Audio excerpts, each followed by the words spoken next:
Most people actually think that the way to get ahead is to earn a higher income, but I'm actually going to challenge that because what I've seen after 20 odd years of actually working with homeowners, high income can definitely help, but it's not actually the critical factor from what I've seen. In actual fact, my very first client started out on pretty modest incomes, and over the period that I've worked with them, they've been able to actually pay off their home loan and go on and build a multi-property portfolio. And a lot of our clients are working to a system where they're actually paying off their homes a lot sooner, paying down that debt a lot faster. And I will actually touch on that a bit later, but I mainly wanted to get into that discussion around why are some people getting ahead and some people not, and why income isn't the only factor there. And based on my experience, from what I've seen, you can pretty much put people into about 4 different groups, if you like. So in terms of how I see it is we basically could sort of pretty much have a grid like this. And up here we've got income, and along this line here we've got progress.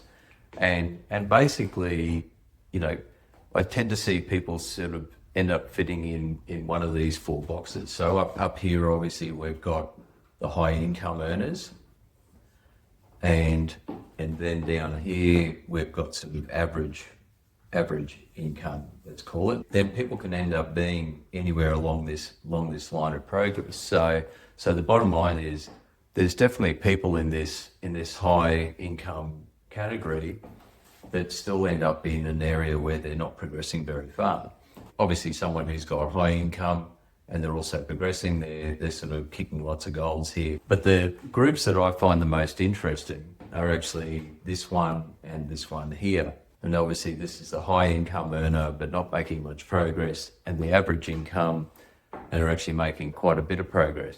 I see a lot of people fitting into this group here, and what I've seen is that the people in that group, they're on good incomes. In fact, pretty high incomes, but a lot of the money is just coming in and out. Income comes in, but then it's basically paying the mortgage, funding sort of nice cars, funding lifestyle, and then the balance of it, pretty much a fair chunk of it's also going to the ATO. And when you look at the whole situation going forward, the mortgage is still there. Yes, it's being paid, like everything's being paid, but everything's just sort of inching along. There's not any substantial progress. There's money in super, it'll be decent, but it's probably not going to get them anywhere near where they want to be by the time they want to retire. And in most cases, if you basically project the numbers out in terms of how they're tracking and where they're probably going to end up by the time they stop working, they're still going to have debt on the house. So they're still going to be stuck with a mortgage. They're going to have a super balance that's okay, but not great. And basically once that tap turns off, in terms of once that income stops coming in, the lifestyle is actually going to drop fairly substantially. And then you've got this group down here who's on the average income. And the difference, what I see with that group is that they're pretty much on track to pay off their home loan years sooner, if not paid off already. They've probably already got 1 or 2 investment properties and potentially in a position to maybe do a third. They've obviously got super, and the way they're sort of tracking is that they're potentially going to be in a position where they can actually even retire early and be debt-free at the same time. So you look at those 2 sort of groups and you're going, well, hang on. So one group's got a high income, one's only got average income, and yet this group seems to be progressing. And I see that a lot. And so therefore, like, income's not the only factor there. There's other things going on. And the big thing that I see most of all is this, which is direction.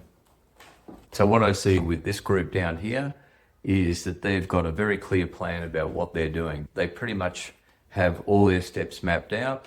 They know pretty much when they can expect to pay off their home. They've got a target that they're trying to work towards. They're pretty structured with the way they're doing things in terms of how they're managing their money and their finances, so that everything's got a clear approach to it. Everything's got a purpose. They know when they're potentially going to be in a position to do another property. They know what they need to hit to be in a comfortable position by retirement. They've got a clear plan and a clear trajectory. Yet the group up here, what I tend to find is when you dig a little bit deeper, there's basically not really a plan. There's maybe a sort of a general desire to get ahead. Yes, we'd like some things someday, but there's not a structure or a focus in terms of what they're doing. They're just basically what I sort of call is drifting along, effectively. If they keep drifting along that path, what they're going to find is they're going to get a few years out from retirement and realise that, one, they're not going to have enough money to live on comfortably. Two, that they're still going to be stuck with the debt by the time they retire. And the reason this sort of matters is if you chart this out in terms of this is your time to retirement, okay? And this is basically the quality of life that you're going to be facing. So now most people, let's say, where do they want to be? Somewhere up around here, which is basically what I see is, 100K plus a year. That's kind of deemed as being a pretty comfortable sort of retirement. But what I see is most people at the moment are probably on track for about there. They may be about halfway there. Some a little bit above that line, some a little bit below. And therefore there's basically a gap here in terms of what they need to make up if they want to get up to that next level. And that's what we call the investment gap. Over the time that they've got left, and let's say they're 10 years out from retirement, for example, until they've got to get there. If you're only sort of here at the moment and on track for that, then you've got to sort of step up and basically sort of up your game, if you like, in terms of getting up to that next level. In terms of most people, super is going to do that sort of job for them, but it's not going to make up this difference. Yes, you could tip it a little bit more into super, but what you're going to tend to find is that's maybe going to get you there or there. It's not necessarily going to do the whole job for you. So even if you salary sacrifice and pump more in, for most people, that's still going to end up seeing you short of where you need to be. So generally, you need to be thinking about doing stuff outside of super as well to try and make up that gap. And, for this group in particular, that's where I kind of see those people heading at the moment. And there's still a lot of work to be done.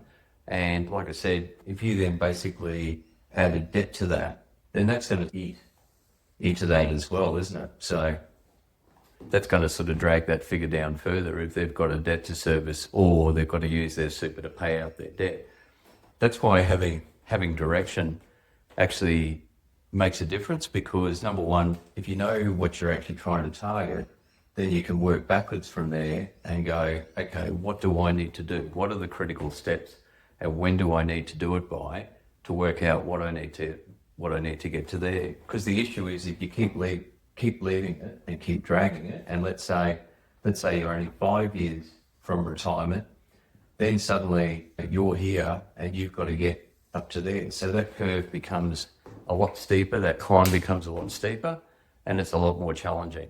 Obviously, for a lot of people, those numbers can be pretty big in terms of what they're needing to make up. From my experience, usually this gap for most people is somewhere between $1 to $2 million in terms of where they are at the moment and the gap that they need to make up. So we're not talking small numbers. These are pretty substantial numbers. But obviously the key thing is you're not going to be able to do that in one giant leap. So the key thing I stress with clients is look, a lot of it's about making small steps. It's not trying to do everything in one go. It's just making sort of small steps that are going to keep moving you in the right direction, keep progressing you along, if you like, and moving you towards that goal. So you don't have to fix it all overnight, but the key thing is to actually get started and start to do something. Where I get clients to focus on to start with, particularly if they're just starting out, is number one is just get your house in order. And that's basically get your financial house in order.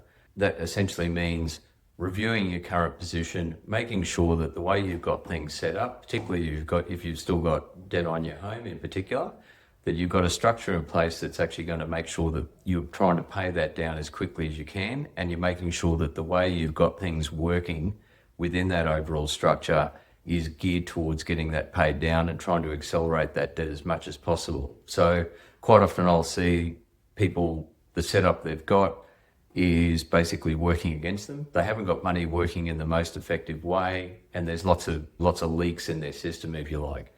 So there's money leaking out of there rather than actually being used in the most effective way. Once you can get on top of that, and you know that things are working the right way, then that starts to free you up to start looking at some of those bigger issues that we're talking about. So there's a video coming up that actually goes into a bit more detail on that and talks about how you can start looking at your home loan and how to maybe pay off that sooner. So I hope you find that helpful.